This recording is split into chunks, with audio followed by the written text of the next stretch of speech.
فصل لربك وانحر ان شانئك هو الابتر بسم الله الرحمن الرحيم قل يا أيها الكافرون لا أعبد ما تعبدون ولا أنتم عابدون ما أعبد ولا أنا عابد ما عبدتم ولا أنتم عابدون ما أعبد لكم دينكم ولي دين صدق اللہ العظیم آمنت بما انزل اللہ من کتاب۔ قرآن مقدس کے 30ویں پارے میں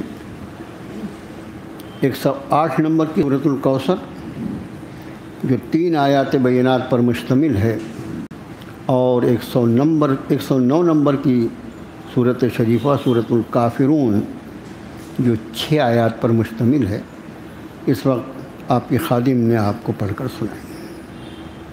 دونوں صورتوں کا سب سے پہلے ترجمہ۔ شروع اللہ کے نام سے جو بہت ہی مہربان، انتہائی رحم فرمانے والا ہے۔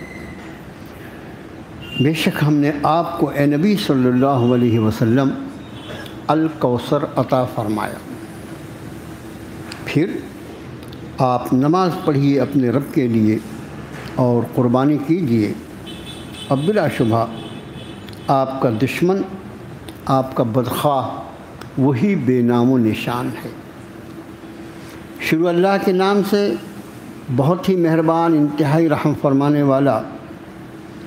آپ یہ فرمائیے نبی صلی اللہ علیہ وسلم کہ اے کافرو، اے انکار کرنے والوں، اے نہ ماننے والوں، میں نہیں عبادت کرتا جن کی تم بندگی کرتے ہو، عبادت کرتے ہو، اور نہ تم عبادت کرتے ہو اس کی جس کی میں عبادت کرتا ہوں، اور نہ ہی میں عبادت کرنے والا جن کی تم عبادت کرتے ہو، اور نہ ہی تم عبادت کرنے والے اس کی جس کی میں بندگی کرتا ہوں۔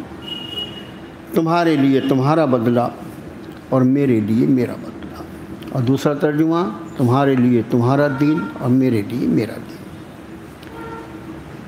اس سے پہلے کہ ان دونوں صورتوں پر کچھ باتیں آپ کے سامنے عرض کی جائیں، اللہ پاک نے اپنے فضل سے قرآن شریف کے بالکل آخری حصے میں جب 108 109 نمبر کی صورتیں اللہ نے پڑھنے کی توفیق عطا فرمائی، اس کا معنی ہے کہ صرف 5 صورتیں باقی ہیں۔ ان 5 صورتوں کو انشاءاللہ ہر ہفتے شروع کی جو صورتیں ہیں، سورہ نصر، سورہ لہب اور سورہ اخلاص، ان کو ایک ایک صورت لیں گے، اور اس کے بعد جب بھی قرآن شریف کا دور ہوتا ہے تو سورہ فلق اور سورہ ناس، یہ دونوں صورتیں ایک ساتھ پڑھی جاتی ہیں۔ تو اس طرح انشاءاللہ اب سے چوتھا ہفتہ، یعنی جو 9 ستمبر ہوگی انشاءاللہ تاریخ، اگلے مہینے کی 9 تاریخ، اس جمعے کو انشاءاللہ العزیز اگر اللہ کی نصرت، مدد، ان کی مرضی شامل حال رہی تو انشاءاللہ اس دور کی تکمیل ہوگی۔ آج 2 صورتیں اسی لیے لی گئیں تاکہ اگلے یعنی دور کے آنے تک صورتوں کے نمبر کے اعتبار سے اس کی تکمیل ہو سکے۔ پہلی صورت شریفہ کا نام سورۃ الکوثر ہے۔ میں نے انا اعطیناک کالکوثر کا ترجمہ جوں کا توں کر دیا۔ ہم نے آپ کو اے نبی صلی اللہ علیہ وسلم الکوثر عطا فرمایا۔ اس کوثر کے ترجمہ نگاروں نے 2 ترجمے کیے۔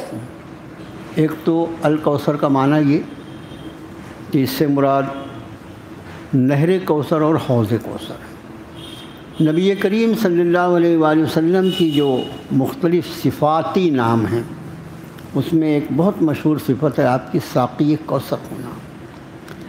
تو اور پھر نہر کوثر جو ہے وہ خود جنت میں، اور اس کا 2 روایتیں الگ الگ، ایک روایت کے اعتبار سے ایک پرنالہ یعنی ایک چینل، اور دوسری روایت کے اعتبار سے 2 پرنالے یا 2 نالیاں۔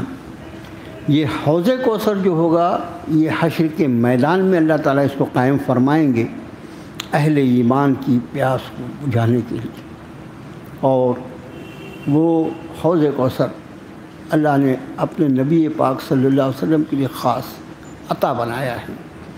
اس اعتبار سے تو ایک ترجمہ یہ کہ ہم نے آپ کو کوثر عطا کیا ہے، آپ کو نہر کوثر اور حوض کوثر عطا کیا۔ پھر کوثر لفظ جو ہے یہ کثرت کا انتہائی مبالغے کا صیغہ ہے، جس کا مطلب ہوتا ہے خیر کثیر، انتہائی خیر، اتنی خیر کہ جس کا کوئی احاطہ نہ کر سکے۔ تو اس لیے ایک ترجمہ اس کا علماء نے کیا ہے کہ ہم نے آپ کو نبی صلی اللہ علیہ وسلم خیر کثیر عطا فرمایا۔ اب یہ خیر کثیر کیا ہے، اس کی کچھ تھوڑی سی تشریح کے پہلے آپ کے سامنے یہ بات آ جائے کہ اس سورت کا آخری لفظ جو ہے ان شانیہ کا هو الابتر، پہلے اس کی تشریح ذہن میں آ جائے تو پھر خیر کثیر یا حوض کوثر اور نہر کوثر کو سمجھنا بہت آسان ہوگا۔ آپ صلی اللہ علیہ وآلہ وسلم نے جب تک آپ پر نزول وحی کا سلسلہ نہیں شروع ہوا تھا، اس وقت تک آپ شہر مکہ میں آپ سے زیادہ معزز اور آپ سے زیادہ قابل احترام کوئی شخص نہیں تھا۔ ہمارا جو بول چال کی زبان ہوتی ہے کہ اہل مکہ آپ کو اپنی آنکھوں پر بٹھا دے گی، آپ سے زیادہ احترام کسی کا کیا ہی نہیں جا سکتا، اور اس کی وجہ جو تھی وہ ظاہر ہے کہ وہ اخلاق کریمانہ جو آپ صلی اللہ علیہ وآلہ وسلم کو روز اول آیا تھا، اور حسن اخلاق ایک ایسی چیز ہے جو دشمن کو بھی ہمارے طرف متوجہ کر سکتا ہے۔ ہم بد اخلاقی کا جواب اگر بد اخلاقی سے دے کر یہ سمجھیں کہ ہم جیت جائیں گے تو یہ اللہ کے بنائے ہوئے اصول کے خلاف ہے۔ بد اخلاقی کا جواب بد اخلاقی سے دینا، وہ چیخ کر بول رہا ہے تو ہم بھی چیخ کر بولیں، وہ ڈانٹ رہا ہے تو ہم بھی ڈانٹیں، وہ اگر بد اخلاقی کر رہا ہے تو ہم بھی وہی کریں، یہ جو ہے یہ طریقہ قانون فطرت کے خلاف ہے۔ اس لیے کہ دنیا میں ایک کون اس اصول کو نہیں جانتا کہ کہیں بھی کوئی گندگی، کوئی غلاظت، وہ چاہے ہمارے جسم پر لگی ہو یا ہمارے کپڑے پر لگی ہو یا کسی چیز پر لگی ہو، اس غلاظت کو دور کرنے کے لیے ہمیشہ پاک پانی ہی استعمال کیا جاتا ہے۔ اس پر اگر گٹر کا پانی بہانا شروع کیا جائے تو گندگی اور غلاظت کا اضافہ ہوگا، اس میں کوئی کمی نہیں ہونے والی۔ تو قانون فطرت کیا ہے کہ ناپاکی کو پاکی سے ہٹایا جائے، اور اسی بات کو رب تعالیٰ نے اپنی کتاب میں ارشاد فرمایا ادفع باللتی ہی احسن ولا تستوی الحسنۃ ولا السیئۃ ادفع باللتی ہی احسن۔ یہ برائی اور بھلائی، برائی اور نیکی یہ ایک جیسی نہیں ہو سکتی۔ ادفع باللتی ہی احسن، تمہارے ساتھ جب کوئی برائی کا معاملہ کرتا ہے تو اس کو بھلائی سے ٹال دیا کرو۔ قانون فطرت وہی ہوگا جو قرآن بیان کرے۔ تو آپ صلی اللہ علیہ وآلہ وسلم کے وہ اخلاق کریمانہ جو رب تعالیٰ نے اپنے ہونے والے نبی، آپ تو نبی اس اول دن سے حضرت آدم علیہ السلام، جب ایک حدیث شریف میں آپ نے فرمایا میں اس وقت بھی اللہ کا نبی تھا جب آدم مٹی اور پانی کے درمیان کی منزلیں طے کر رہے تھے، اس وقت بھی نبی تھا۔ اس سے اللہ کا فیصلہ تھا کہ آپ کو نبی نہیں بلکہ خاتم الانبیاء بنایا جائے گا، لیکن اس کا اعلان انسانوں کے سامنے نزول وحی کے ساتھ، اس کے پہلے اللہ تعالیٰ نے جو غیب سے آپ کو اخلاق عطا فرمائے تھے، لاجواب اخلاق، اس کا اثر یہ تھا کہ آپ سے زیادہ اہل مکہ کی نگاہ میں کوئی قابل احترام نہیں تھا۔ ہر چند کے آپ سے عمر کے مقابلے میں بہت سے بڑے جو سردار تھے وہ موجود تھے، مگر نزول قرآن کا سلسلہ شروع ہوا۔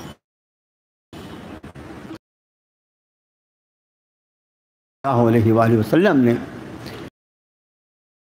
وَأَنذِرْ عَشِيرَتَكَ الْأَقْرَبِينَ، اے نبی صلی اللہ علیہ وسلم سب سے پہلے اپنے قرابت داروں کو ڈرا دیجئے، اور آپ نے ان کو سب سے پہلی نشست میں، سب سے پہلی مجلس جس میں آپ نے کو بلایا، وہ خاص طریقہ جو وہاں بلانے کا تھا، اور اس کے بعد جب آپ نے فرمایا یا ایھا الناس قولوا لا الہ الا اللہ، تو لوگوں کہو اللہ کے سوا کوئی بندگی کے لائق نہیں، کوئی معبود نہیں ہو سکتا، تم کامیاب ہو جاؤ گے۔ بس جن کے دلوں میں 360 بت بیٹھے ہوئے تھے وہ ان سے دستبردار ہو کر ایک اللہ کی بندگی کو کیسے قبول کر سکتے ہیں؟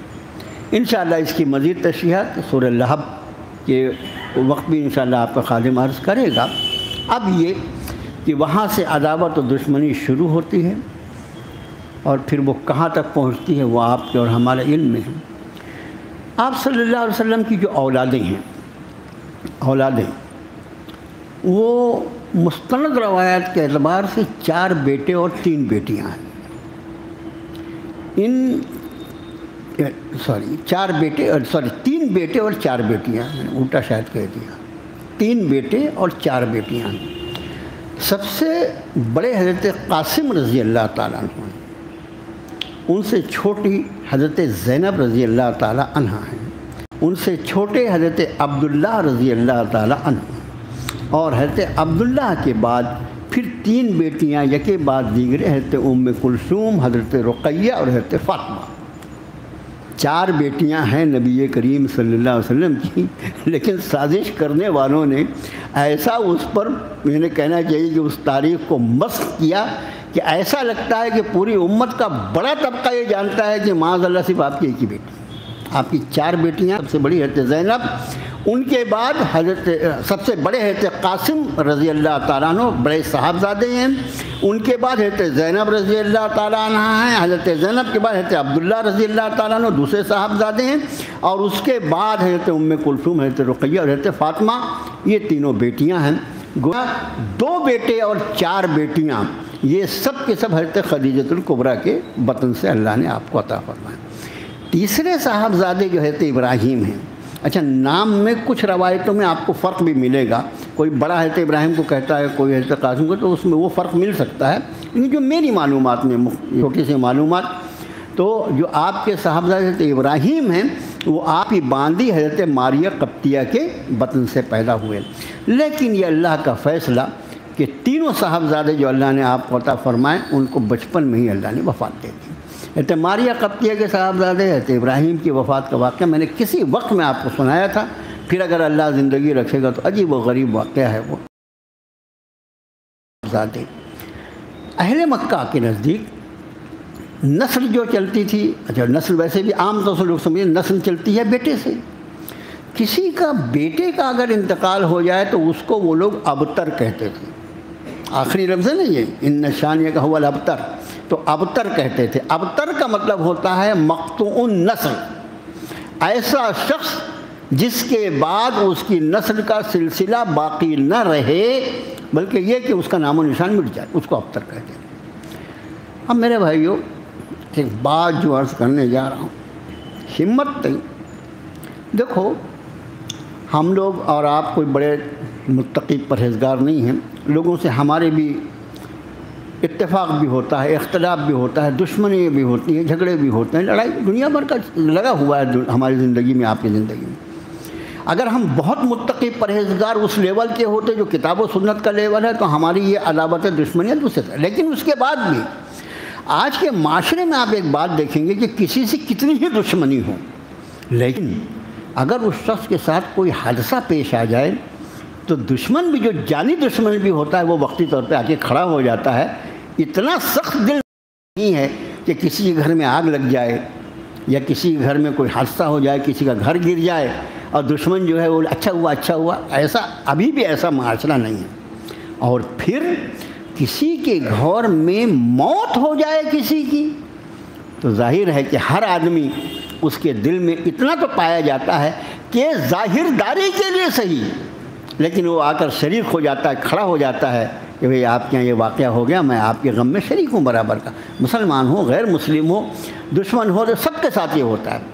لیکن عرب کے مشرک کس درجے میں آپ صلی اللہ علیہ وآلہ وسلم کے مخالف تھے، کس درجے میں آپ کی عداوت اور دشمنی پہ وہ کمر بستہ تھی کہ آپ کے بیٹوں کی، چھوٹے چھوٹے بیٹوں کی وفات ہوتی ہے، کیا گزر رہی ہوگی باپ کے دل پر، اور وہ مردود ظاہری ہمدردی کرنے کو بھی تیار نہیں، بلکہ عین اس وقت وہ خوشیاں منا رہے ہیں اور جا کے اپنی مجلس میں اس کا چرچا کر رہے ہیں کہ اب ان کا کوئی نام و نشان باقی نہیں رہنے والا، زیادہ فکر مت کرو، ان کے لڑکے کا تو انتقال ہو گیا۔ کیسا پتھر دل معاشرہ ہوگا، ہر اعتبار سے وہ عجیب و غریب تھے مکے والے، کتنا پتھر۔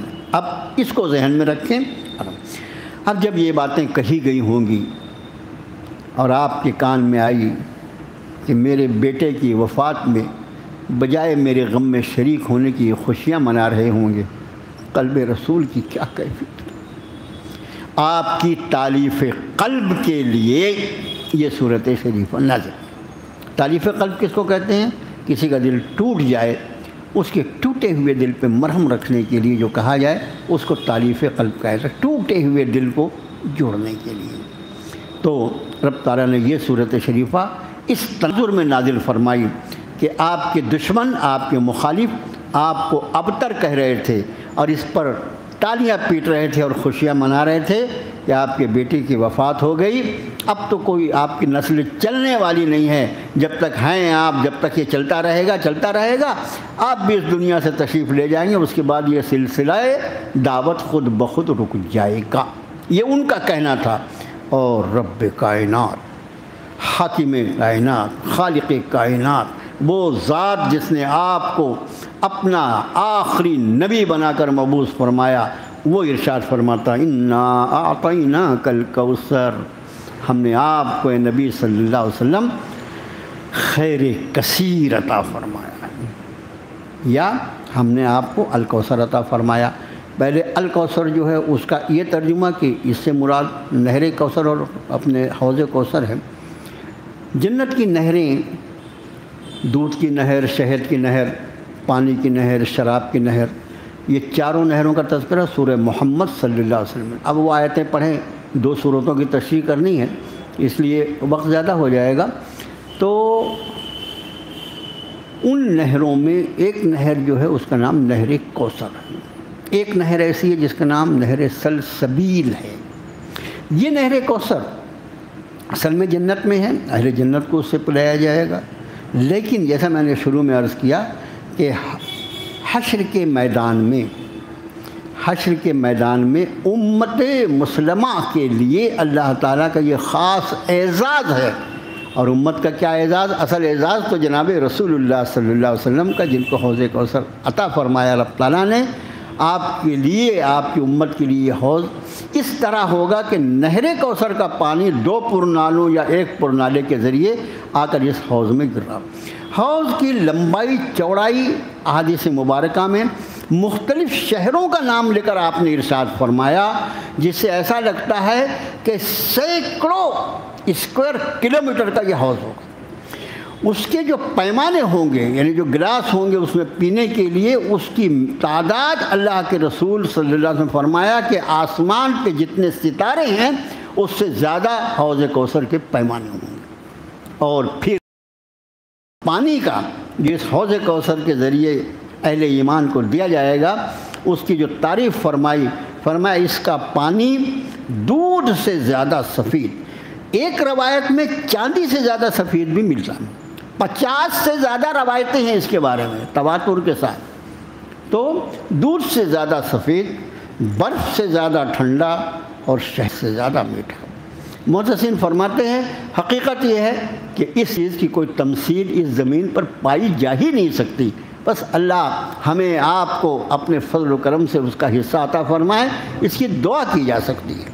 اس لیے کہ جس خیر کا تذکرہ ہو اس خیر میں اپنا حصہ مانگنا تو ہمارا حق ہے، اس لیے کہ بندے اسی اللہ کے ہیں جس نے اپنے نبی محترم کو اس خیر کثیر سے نوازا ہے، اسی رب پر ہم ایمان رکھنے والے، اسی نبی کے نام لیوا۔ تو جب ایسے مواقع ہوتے ہیں قرآن و حدیث کے، تو ہر بندے، ہر امتی مرد ہو یا عورت، اس کا کام یہ ہوتا ہے کہ اس میں اللہ سے اپنا حصہ طلب کرے۔ تو یہ ہے، مگر ان روایتوں میں ایک روایت بڑی عجیب و غریب بھی ہے۔ آپ نے فرمایا کچھ لوگ آئیں گے میں اپنے ہاتھوں سے ان کو پیمانے پلاؤں گا، اور جو ایک مرتبہ میرے حوض سے، حوضی کا لفظ حدیث شریف میں، حوضی، میرے حوض سے ایک مرتبہ سیلاب ہو جائے گا پورے حشر کے پورا ہونے تک، جب تک اللہ تعالیٰ اس کو جنت میں داخلہ نہ عطا فرما دے اس وقت تک اس کو پیاس کا کوئی احساس نہیں ہوگا۔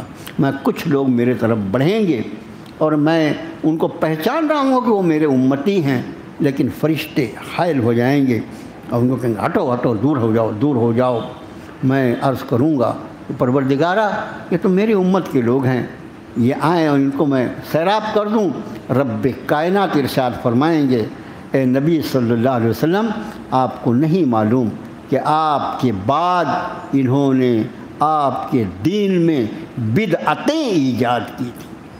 دین آپ نے جو عطا فرمایا تھا اس دین میں بدعتیں، نئی نئی خرافات انہوں نے ایجاد کی تھیں۔ اس کے بعد آپ نے فرمایا میں کہوں گا دور ہو جاؤ، دور ہو جاؤ، ہٹ جاؤ، ہٹ جاؤ۔ اس حصے کو پڑھ کے ایسا لگتا ہے کہ ساقی کوثر جس کو اپنے حوض سے بھگا دے اس کا کیا حشر ہوگا۔ یہ ہے بدعتوں کا انجام۔ دین وہ دین جو جناب محمد الرسول اللہ صلی اللہ علیہ وسلم کا تھا۔ ایک تو یہ ترجمہ کوثر کا ہوا۔ دوسرا، جیسا میں نے عرض کیا کہ کوثر جو ہے یہ کثرت کا انتہائی بلاغت کا صیغہ ہے، انتہائی خیر کثیر۔ اس کی تشریح آپ کا خادم عرض کرے گا قرآن شریف کی ایک آیت شریفہ کی روشنی۔ ایک دو آیتیں آ جائیں، مضمون انشاءاللہ اللہ نے چاہا تو آپ آسانی سے سمجھ جائیں۔ رب تعالیٰ نے ایک جگہ ارشاد فرمایا وَمَن يُؤْتَ الْحِكْمَةَ فَقَدْ أُوتِيَ خَيْرًا كَثِيرًا، وَمَن يُؤْتَ الْحِكْمَةَ فَقَدْ أُوتِيَ خَيْرًا كَثِيرًا۔ اللہ نے جس کسی کو، اللہ کی طرف سے جس کو حکمت عطا فرمائی۔ حکمت کس کو کہتے ہیں؟ دانش مندی۔ دانش مندی اس کو کہتے ہیں کہ جو چیز جس چیز کے لیے، مقصد کے لیے وہ آدمی کو معلوم ہو جائے۔ زندگی کیوں ہے، یہ دنیا کیوں بنائی گئی ہے، مجھے اللہ نے ہاتھ پیر اور یہ اتنا پیارا جسم کیوں عطا فرمایا، یہ میرے بال بچے، یہ میرا سماج، یہ میرا معاشرہ کس لیے ہے، مجھے معلوم تو ہو۔ تو اس کو کہتے ہیں حکمت۔ رب تعالیٰ فرماتے ہیں جسے حکمت عطا فرمائی اس کو خیر، فقد اوتی خیرن کثیرا، اس کو خیر۔ اب یہ خیر کثیر یہاں پر، اس کے بعد حکمت کا لفظ قرآن شریف نے فرمایا یاسین والقرآن الحکیم، یاسین قسم ہے اس قرآن کی جو حکمتوں سے بھرا ہوا ہے۔ جس نبی کو حکمتوں بھرا قرآن رب نے عطا فرمایا ہوگا اس کی حکمتوں کے علم کا کیا حال ہوگا، اس کا انداز اس آیت شریفہ سے فرمائیں جہاں آپ کی وجہ بعثت قرآن بیان فرماتا ہے وَيُعَلِّمُهُمُ الْكِتَابَ وَالْحِكْمَةَ۔ ہم نے اس نبی کو بھیجا اس لیے ہے کہ سارے انسانوں کو وہ کتاب کا علم سکھلاتے ہیں اور حکمت سکھلاتے ہیں۔ گویا آپ معلم حکمت ہیں، آپ معلم حکمت ہیں، اور جس کو حکمت دی گئی اس کو رب تعالیٰ فرماتے ہیں خیر کثیر عطا فرمایا۔ جس ذات کو معلم حکمت بنا کر اللہ نے بھیجا ہو اس کے ساتھ کتنا خیر کثیر کیا ہوگا، اس کا احاطہ کوئی عقل، کوئی علم، کوئی تشریح نہیں کر سکتا۔ آپ انداز فرمائیں، بیٹی وفات ہوئی، پہلے مکہ کہہ رہے ہیں ان کا نام لینے والا کون ہوگا؟ قرآن نے فرمایا وَرَفَعْنَا لَكَ ذِكْرَكَ، سورہ انشراح میں یہ آیت شریفہ گزر چکی ہے۔ وَرَفَعْنَا لَكَ ذِكْرَكَ، ہم نے آپ کے لیے نبی صلی اللہ علیہ وسلم آپ کے ذکر کو بلندی عطا فرما دی۔ یہ ذکر ایک تو ایسا لگتا ہے، عام طور سے مثال میں لوگ دیتے ہیں اذان۔ اس وقت تو دنیا جو ہے وہ بالکل ایک ولیج بن گئی ہے۔ آپ انداز فرمائیں کہ دنیا کا کوئی ایک لمحہ ایسا نہیں ہوتا گزرنے والا جب زمین کے کسی نہ کسی خطے میں اشہد اللہ الہ الا اللہ کے ساتھ اشہد ان محمد رسول اللہ کی آواز نہ گونج رہی۔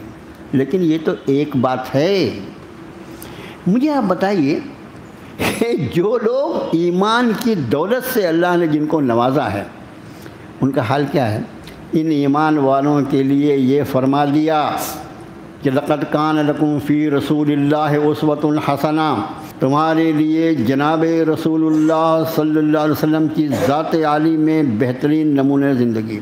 یہ جتنے کروڑ ایمان والے زمین میں رہتے بستے ہیں اور قیامت تک آئیں گے، وہ ذہنی طور پر آپ جب کھانا کھاتے ہیں تو کیا کرتے ہیں؟ کھانا کھاتے ہیں تو کیا کرتے ہیں؟ کھانا کھانے کے پہلے دسترخوان بچھایا جاتا ہے، ہاتھ دھویا جاتا ہے، بیٹھنے کے سنت طریقے پہ بیٹھتا ہے آدمی، اس کے بعد بسم اللہ کہہ کے کھانا شروع کرتا ہے، کھانے کے بعد وہ دعا پڑھتا ہے جو اختتام طعام پر ہوتی ہے۔ یہ سب کیا ہے؟ پھر آپ جب نماز کے لیے کھڑے ہوتے ہیں تو نماز پڑھتے وقت آپ کو جیسا نہیں، نماز پڑھتے وقت آپ صرف تکبیر تحریمہ کے لیے ہاتھ اٹھاتے ہیں تو آپ کو یہ یاد آتا ہے کہ میرے مصطفیٰ نے ہاتھ کہاں تک اٹھایا تھا۔ آپ کو یہ یاد آتا ہے کہ ان کی ہتھیلیاں قبلہ رو ہوتی تھیں، آپ ہتھیلی اپنے رخسار کی طرف، گال کی طرف نہیں کرتے، آپ اپنا ہاتھ اٹھا ہوا ہاتھ کانوں کی لو تک اٹھاتے ہیں۔ جب ہاتھ آپ نیچے لاتے ہیں تو باندھنے کے پہلے آپ کو یہ یاد آتا ہے کہ میرے نبی کا ہاتھ کس طرح باندھا گیا تھا۔ اسی طرح سے پوری نماز میں ایک سنت رسول صلی اللہ علیہ وآلہ وسلم، اور صرف نماز کی بات تھوڑی ہے، پوری زندگی مومن کی جو ہوتی ہے وہ اسوہ رسول کی روشنی میں گزرنا چاہیے۔ لہٰذا کروڑ ارب ایمان والے بیک وقت جناب محمد الرسول اللہ صلی اللہ علیہ وسلم کے ساتھ ذہنی طور پر وابستہ رہتے ہیں، جن کے بارے میں وہ ظالم یہ کہہ رہے تھے کوئی ان کا نام لینے والا نہ ہوگا۔ کروڑوں لوگ لمحے اپنی زندگی کے ذہنی طور پر ان کے وابستہ ہوئے، اور ان کو ان کی آپ کی روحانی اولاد کہا جاتا ہے۔ ایک جسمانی اولاد ہوتی ہے، ایک روحانی اولاد۔ رب نے ارشاد فرمایا النبی اولیٰ بالمؤمنین من انفسہم وازواجہ امہاتہم، نبی کی ذات ایمان والوں کے لیے ان کی اپنی جان سے زیادہ اہم ہے۔ یہ سورہ احزاب کی آیت ہے۔ النبی اولیٰ بالمؤمنین من انفسہم، نبی کی ذات زیادہ اہمیت رکھتی ہے ایمان والوں کے لیے ان کو اپنی جانوں سے، وامہاتہ وازواجہ امہاتہم، اور ان کی ازواج مطہرات جو ہیں وہ سارے اہل ایمان کی مائیں ہیں۔ جب اہل ایمان کی ازواج مطہرات مائیں ہیں تو نبی کی ذات جو ہوگی وہ روحانی باپ کی حیثیت نہیں رکھے گی۔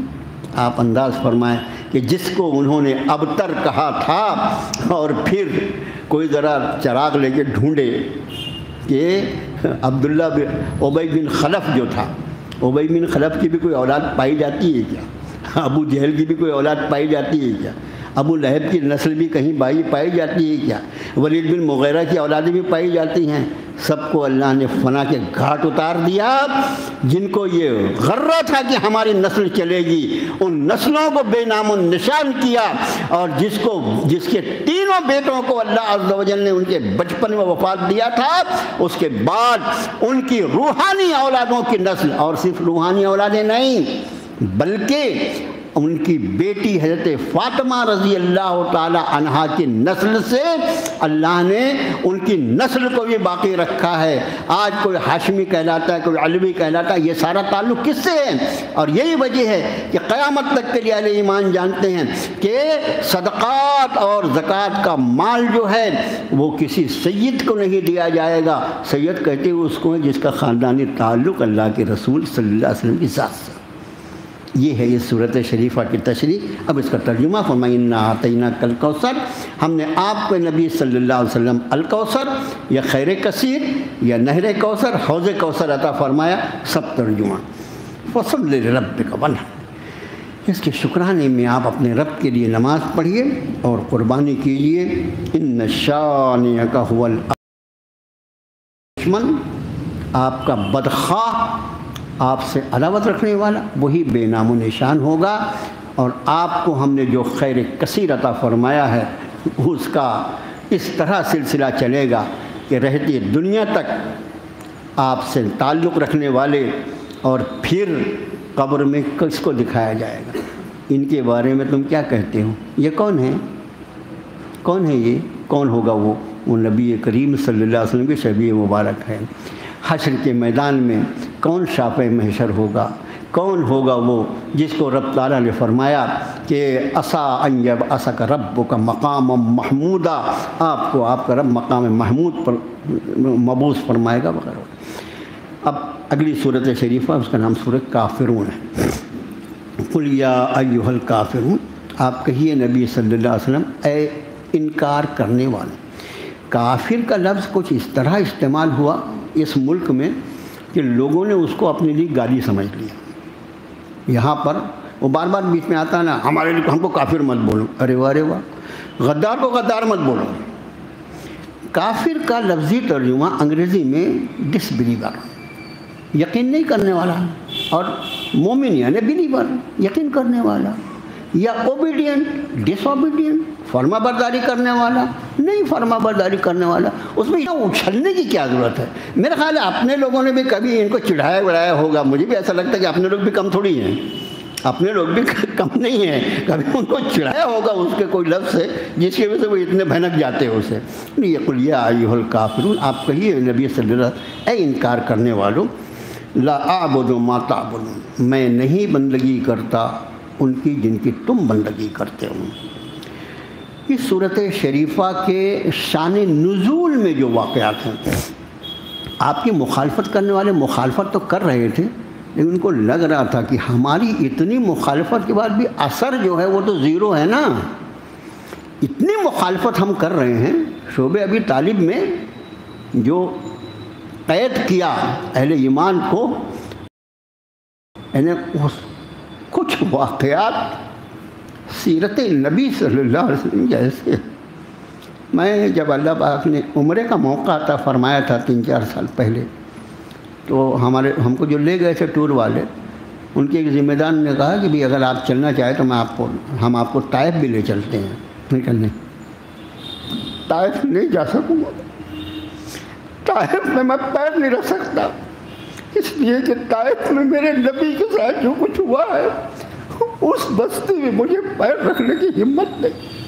اسی طرح میرے محترم شعبہ ابی طالب میں جو برسوں اس پوری برادری کا مقاطعہ کر کے قید کیا گیا، اور جن حالات سے اہل ایمان گزرے ہیں، یہ ایسے واقعات ان کو بیان نہیں کیا جا سکتا۔ ایسے اہل مکہ لکھتے ہیں کہ اتنی ساری ہم نے تکلیفیں دے دیا، اتنا ظلم توڑا کہ پتھر بھی پانی ہو جائے، یہ کیسے داعی حق ہیں اور کیسے ان پر ایمان لانے والے اپنی جگہ سے ہلنے کو تیار نہیں۔ تو وہ ظلم تو کرتے ہی کرتے تھے، چونکہ قبائلی زندگی تھی، جس کی لاٹھی اس کی بھینس، لیکن بیچ بیچ میں کمپرمائز کے لیے وہ پرپوزل بھی لاتے جاتے تھے، تجاویز بھی لاتے، اچھا ایسا کرو، اچھا ایسا کرو۔ ایک مرتبہ آئے، اچھا ایسا کرو، ہم بہت سارا مال جمع کر کے آپ کو دے دیں گے، اتنا مال کہ اس مکے کے سب سے دولت مند آپ۔ کسی خاتون کے بارے میں آپ نے کچھ سوچا ہے، کوئی پسند ہے، اسے نکاح کرنا ہے، اسے بند، اور اس کے ساتھ ہم آپ کو اپنا بادشاہ مان لیتے ہیں، یہ آپ کی دعوت کرو۔ ابی طالب کے ذریعے یہ پرپوزل آیا، آپ نے نبی کریم صلی اللہ علیہ وسلم نے جواب میرے ساتھ فرمایا کہ چچا جان ان سے بتائیے کہ میرے ایک ہاتھ میں چاند اور ایک ہاتھ میں سورج بھی رکھ دیں تو میں اپنی دعوت کو چھوڑنے والا نہیں۔ ایسے کئی پرپوزل، اس میں ایک پرپوزل آیا، اچھا ایسا کرو، کیا ہماری تمہاری عداوت کی بنیاد ہمارے معبودوں کی مخالفت مت کرو، ایک اللہ۔ آج تو مسلمان کا بھی دیکھو نا، کیا اللہ لگا کے رکھے، کبھی ولی اللہ بھی تو بولا کرو، یعنی مزاج وہی ہے، کیا اللہ، یعنی اس کو ایک اللہ کا نام نہیں اچھا لگتا، مردود کو اس کا ایمان کیسا ہے؟ تو ان کو ایک اللہ کا نام نہیں لگ رہا۔ قرآن نے کہا وَإِذَا ذُكِرَ اللَّهُ وَحْدَهُ اشْمَأَزَّتْ قُلُوبُ الَّذِينَ لَا يُؤْمِنُونَ بِالْآخِرَةِ وَإِذَا ذُكِرَ الَّذِينَ مِن دُونِهِ إِذَا هُمْ يَسْتَبْشِرُونَ، کہ جب ان کے سامنے الہ واحد کا تذکرہ کیا جاتا ہے تو ان کے چہرے بگڑ جاتے ہیں، اور جب اللہ کے غیر کا تذکرہ کیا جائے تو ان کو بڑا اچھا لگتا ہے، ہاں یہ بات ہے، اب اللہ دیتا ہے اللہ دیتا ہے، ٹھیک ہے ابھی 9 بار بولو، ایک بار تو بولو بابا بھی دیتے ہیں، ایڈجسٹ کر کے چلو نا بھائی، وہ ان کا چکر تھا۔ تو ان کے پروپوزل اس میں ایک بار آیا، اچھا ایسا کرو 1 سال تک ہم سب مل کے آپ کی اللہ کی بندگی کریں گے، آپ کی اللہ کی بندگی کریں گے، اور اگلے سال میں نا آپ اور آپ کے سب جتنے ماننے والے ہیں نا وہ ہمارے معبودوں کی بندگی کرنا، دشمنی ختم ہو جائے گی، 1 سال کا اپنا ایگریمنٹ رہے گا۔ کبھی آخری درجے میں یعنی آپ صلی اللہ علیہ وسلم کے پاس یہ ایک مرتبہ نہیں آیا، یہ کئی مرتبہ یہ پروپوزل آیا، اس سے آپ انداز کریں کہ آخری بات جو انہوں نے کہی تھی، وہ جو بات انہوں نے کہی اس سے آپ انداز کریں کہ آپ اس معاملے میں آپ کا موقف کتنا سخت تھا۔ انہوں نے کہا اچھا ایسا کرو اے نبی صلی اللہ علیہ وسلم، نبی تو نہیں کہا ہوگا، جو بھی کہا ہوگا وہ مردودوں نے، آپ ایسا کرو ہمارے بتوں کو ایک بار چوم لو، ایک بار خالی اس کے سر پہ اپنے ہونٹ رکھ دو، اپنی جھگڑا ختم ہو جائے گا۔ یہ سارے ان کے پروپوزل تھے، اور اس کے جواب میں جبریل یہ صورت شریفہ لے کر نازل ہوئے۔ آپ فرمائیے نبی صلی اللہ علیہ وسلم کہ اے کافروں لا اعبد ما تعبد، میں نہیں بندگی کرتا ان کی جن کو تم پوچھتے ہو، ولا انتم عابدون ما اعبد، اور تم بھی تو اس اللہ کی بندگی نہیں کرتے جس کی میں بندگی کرتا ہوں، ولا انا عابد، اب یہ دیکھو یہ اس میں فاعل آ گیا، عابد اوپر عابدو فعل کی شکل تھی نا، اب عابد آ گیا، اس کا ترجمہ یعنی گرامر کے حساب ہوگا، اور نہیں میں عابد کا مطلب عبادت کرنے والا، عابد کا مطلب عبادت کرنے، اس میں فاعل ہے یہ تو، اور نہیں میں عبادت کرنے والا ان کی جن کی تم عبادت کرتے ہو، اور نہ تم اس ذات کی عبادت کرنے والے جس کی میں عبادت کرتا ہوں۔ تو اس طرح یہ ترجمہ، بعض کہتے ہیں اس میں مفسرین کی بہت الگ الگ رائے ہیں، بعض کہتے ہیں کہ نہیں دونوں آیت کا ترجمہ ایک جیسے کرو، یہ مضمون کی اہمیت کے اعتبار سے مضمون کی تکرار ہے، جیسے ان مع العسر یسرا، ان مع العسر یسرا جو ہے نا ایک ہی مضمون 2 بار ہے، تو بعض یہ کہتے ہیں بعض وہ کہتے ہیں، الگ الگ اس کی آ رہا ہے، لیکن وقت ہمارے پاس نہیں ہے، اتنا ہی خیال رکھیں کہ ایک ہی مضمون کو 2 بار جن کی تم بندگی کرتے ہو۔ اب یہاں پر اس آیت صورت شریفہ کا آخری حصہ جو ہے وہ لکم دینکم ولی دین، تمہارے لیے، اس کا ترجمہ ایک کیا ہوگا، تمہارے لیے تمہارا دین، دین کا ترجمہ دین کر لیجئے، طریقہ زندگی، تم جیسے رہ رہے رہو، جہاں مرنا ہے مرو جا کے، ہم کو کچھ لینا دینا نہیں، ایک ترجمہ لکم دینکم، تمہارے لیے تمہارا دین، ولی دین، اور میرے لیے میرا دین۔ لیکن حافظ ابن کثیر رحمۃ اللہ علیہ نے اس کا ترجمہ اختیار کیا ہے، جس کو بین القرآن نے بھی اختیار کیا، وہ یہ ہے کہ تمہارے لیے تمہارا بدلہ، میرے لیے میرا بدلہ، اس لیے کہ کفر اور اسلام، شرک اور توحید یہ تو ایک دم الگ چیزیں ہیں نا، تم جو کر رہے ہو اس کا بھگتان تم بھگتنا، اور میں جو کر رہا ہوں یہ عطا فرمائے گا۔ یہ ترجمہ بھی بعض مترجمین نے، میں نے بیان القرآن میں یہ ترجمہ ہے، اور مختلف تفاسیر آپ دیکھیں گے تو اس کے الگ الگ تو اس میں بہتر ہے۔ اب اس صورت شریفہ سے بعض بیچارے یہ سمجھتے ہیں کہ اس میں اصل میں جب تم کو جو کرنا ہے وہ کرو، یہ نہیں ہے، بلکہ یہ مکمل طور پر توحید اور عقیدہ توحید کے معاملے میں شرک اور کفر کی ہر قسم سے، وہ چاہے چھوٹی ہو یا بڑی ہو، وہ 1 سال بندگی کرنا ہو، 6 مہینہ بندگی کرنا ہو، اس کو چومنا ہو، اس کو ہاتھ لگانا ہو، کوئی شکل جو ہے اس کا یہاں پر کوئی اس کی گنجائش نہیں ہے، یہ مکمل برات والی صورت ہے، مکمل برات والی، مکمل دستبردار ہونا، تمہارا دین الگ ہے، تمہارا کفر وہ تمہارے ساتھ میں کسی طرح کا کوئی ایڈجسٹمنٹ نہیں کیا جا سکتا۔ یہی وجہ ہے کہ اس صورت شریفہ کو آپ اکثر و بیشتر آپ صلی اللہ علیہ وسلم فجر کی سنت میں اور مغرب کے بعد کی جو 2 سنتیں ہوتی ہیں، اہم ترین سنت جو ہے فجر کے بعد کی ہے سنتوں میں، اس کے بعد مغرب بعد کی، تو آپ ان دونوں سنتوں میں عموماً امی عائشہ صدیقہ رضی اللہ تعالیٰ عنہ کی بھی روایتیں ہیں، حضرت ابن عمر کی بھی، اور 20 صحابہ اس کو روایت کرتے ہیں کہ اکثر و بیشتر آپ انہی دونوں صورتوں کو، پہلی رکعت میں آپ سورہ کافرون پڑھتے اور دوسری رکعت میں سورہ اخلاص پڑھو، اس لیے کہ دونوں میں شرک اور کفر سے برات ہے، غیر اللہ کی بندگی سے برات ہے۔ تو ایسا نہ سمجھیں کہ وہ لکم دینکم ولی دین کے معنی اچھا ٹھیک ہے تم اپنے طریقے پہ، نہیں، اس کا معنی یہ ہے کہ دین کے معاملے میں قطعاً کسی طرح کی کوئی گنجائش عقیدے کے معاملے میں نہیں کی جا سکتی۔ اب یہ کہ دوسرے معاملات میں صلح کرنا، ان کے ساتھ معاملات کو برتنا، یہ ایک الگ چیز ہے، یہ الگ چیز ہے۔ جیسے آپ صلی اللہ علیہ وآلہ وسلم جب مدینہ طیبہ تشریف لائے تو یہود سے آپ نے مختلف معاہدے کیے، لیکن وہ معاہدے کس سلسلے میں تھے؟ وہ معاہدے ایسے تھے کہ دیکھو ہم تو یہاں رہیں گے، تم بھی یہاں کے باشندے ہو، ہم ایک دوسرے کو کوئی نقصان نہیں پہنچائیں گے۔ اگر کوئی ہم پر حملہ آور ہوتا ہے تو الگ الگ معاہدے، ہم پر کوئی اگر حملہ آور ہوتا ہے تو تم ہمارے طرف سے دفاع کرنا، تم پر کوئی حملہ آور ہوتا ہے تو ہم تمہاری طرف سے دفاع کریں گے، وغیرہ وغیرہ۔ تو یہ معاملات ہے، اس میں عقیدے پر کوئی حرف آتا ہے کیا؟ کوئی بھی نہیں۔ یہی وجہ ہے کہ وہ ایک حدیث شریف ذہن میں رکھیں، آپ صلی اللہ علیہ وسلم نے ارشاد فرمایا کہ کسی بھی طرح کا کوئی معاہدہ ایسا نہیں کیا جا سکتا، کوئی ایسا معاہدہ نہیں کیا جا سکتا جس میں اللہ کے حلال کو حرام کیا گیا ہو یا اللہ کے حرام کردہ چیز کو حلال کیا گیا۔ ظاہر ہے کہ شرک جو ہے وہ تو شرک بنیادی اس کی ہے کہ اللہ کے غیر کی بندگی جو سب سے اشد حرام ہے اس کو وہ حلال سمجھتے ہیں۔ تو شرک کے معاملے میں کیا کوئی ایڈجسٹمنٹ ہو سکتا ہے اور کیا کمپرومائز ہو سکتا ہے؟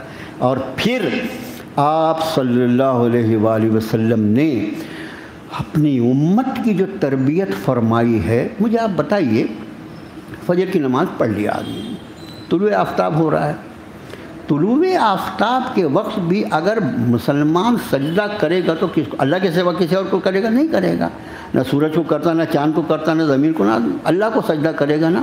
لیکن طلوع آفتاب کے وقت چونکہ آفتاب کی پرستش کرنے والے آفتاب کو سجدہ کرتے ہیں، اس لیے امت کو منع فرما دیا اس وقت تو اللہ کو بھی سجدہ مت کرنا، یہ سجدہ بھی حرام ہوگا۔ اس سے آپ انداز فرمائیں کہ مزاج مبارک آپ صلی اللہ علیہ وآلہ وسلم کا کیا ہے شرک کے معاملے میں اور عقیدہ شرک کے معاملے میں۔ میرے محترم خوب خیال رکھیں کہ عقیدے کے معاملے میں کسی طرح کا کوئی کمپرومائز، کوئی ایڈجسٹمنٹ نہیں، اور رہے دنیاوی معاملات ان میں برتاؤ برتنا، اس میں ایسے ہر معاملے جس میں حلال و حرام متاثر نہ ہوتے ہوں اس طرح کا معاہدہ کرنا جو اس کی شریعت میں کوئی پابندی نہیں ہے۔ بس اس کے ساتھ ہی اس صورت شریفہ کو پورا کرتے ہیں کہ لکم دینکم ولی دین میں یہ نہ سمجھنا کہ ان کو یہ چھوٹ دے دی گئی، تم کو جو سمجھ میں آئے وہ کرو، یہ لوگ عام طور سے جو سمجھتے وہ نہیں ہے، بلکہ دین کا ترجمہ یہاں بدلہ کیا جائے۔ تم جو کچھ کر رہے ہو، جو کالے کرتوت ہے تمہارے، جو تمہاری زندگی اللہ کی شان میں گستاخیاں کرتی گزر رہی ہے مردودو، اس کا بدلہ تمہیں کو بھگتنا پڑے گا۔ اور میں جو اپنے ایک اللہ کی بارگاہ میں سجدہ ریز ہو کے اپنی زندگی گزار رہا ہوں، انشاءاللہ اس کا اجر بدلہ مجھ کو ملے گا۔ یہ ترجمہ جو ہوتا ہے یہ پورے مضمون کو بہت ہی خاص کر دیتا ہے۔ اللہ سے دعا ہے اللہ تعالی ہم سب کو عقیدہ توحید عطا فرمائے، اپنی معرفت عطا فرمائے، اپنی پہچان عطا فرمائے، اپنی رضا پہ چلنا آسان فرمائے، اپنے نبی پاک صلی اللہ علیہ وآلہ وسلم کی سچی اور پکی اتباع کی توفیق عطا فرمائے۔ وصلی اللہ تعالی علی خیر خلقہ محمد وعلی آلہ واصحابہ اجمعین۔